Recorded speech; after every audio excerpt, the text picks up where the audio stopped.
दुनिया का तीसरा सबसे बड़ा इकोसिस्टम हो, लेकिन भारत का स्टार्टअप महाकुंभ दुनिया के सबसे बड़े आयोजनों में से एक है, जहां आप रूबरू हो सकते हैं 64 देशों के स्टार्टअप कम्युनिटी के साथ। इस महाआयोजन 3000 से ज्यादा स्टार्टअप कंपनियां अपने उत्पादों और सेवाओं को पूरी दुनिया के साथ साझा करती नजर आएंगी। स्टार्टअप इकोसिस्टम अपने अनोखे बिजनेस आइडियाज और तकनीकी सॉल्यूशन के जरिए किसी खास समस्या का समाधान देता है। भारत में ये इकोसिस्टम भले ही 9 साल पुराना हो, लेकिन थोड़े ही समय में इसने पूरी दुनिया में अपनी एक अनोखी पहचान बना ली है। पिछले साल स्टार्टअप महाकुंभ की सफलता के बाद अब इस साल इसे और बड़े स्तर और प्रभावशाली तरीके से आयोजित किया गया है। Wealth creation in the short run may happen with some of these conveniences,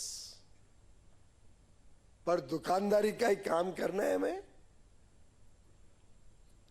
या विश्वव्यापी और इंटरनेशनल स्केल का भारत की पहचान बनानी है। That, friends, is the choice before us. इस साल की थीम रखी गई है स्टार्टअप इंडिया @2047 भारत इनोवेट्स। 64 देशों के 10,000 से ज्यादा प्रतिनिधि भारत इनोवेट्स की नई ब्रांडिंग से रूबरू हो रहे हैं।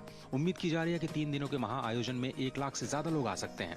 AI, fintech, health take, agritech और डीप टेक जैसे 10 प्रमुख क्षेत्रों की पहचान की गई है। स्टार्टअप महारथी कार्यक्रम में स्टार्टअप्स को 50 करोड़ रुपए का ग्रांट का तोहफा दिया जाएगा। 1000 से ज्यादा निवेशक और इनक्यूबेटर्स भारत के स्टार्टअप में अपनी संभावनाएं तलाशते नजर आएंगे। देश में एआई पर आधारित इनोवेशन को बढ़ावा देने के लिए responsible AI for national security नाम की ग्रैंड चैलेंज की शुरुआत की गई। राष्ट्रीय सुरक्षा से जुड़े 11 समस्याओं के समाधान के लिए 20 करोड़ रुपए से ज्यादा का फंड दिया जाएगा। अगले साल का 3.0 मोदी सरकार की तरह 10,000 स्टार्टअप आएंगे उसमें, और फंड इन्वेस्टर्स भी तिगने आएंगे। तो ये तो हमारी एम्बिशन रहेगी। दुनिया का सबसे बड़ा स्टार्टअप इकोसिस्टम बनना है तो सब चीज़ों को सॉल्व करना पड़ेगा, नए एंटरप्रेन्योर्स बनाने पड़ेंगे। जी, इकोसिस्टम बहुत अच्छी तरह से बढ़ रहा है, फाइनेंसिंग भी अवेलेबल है।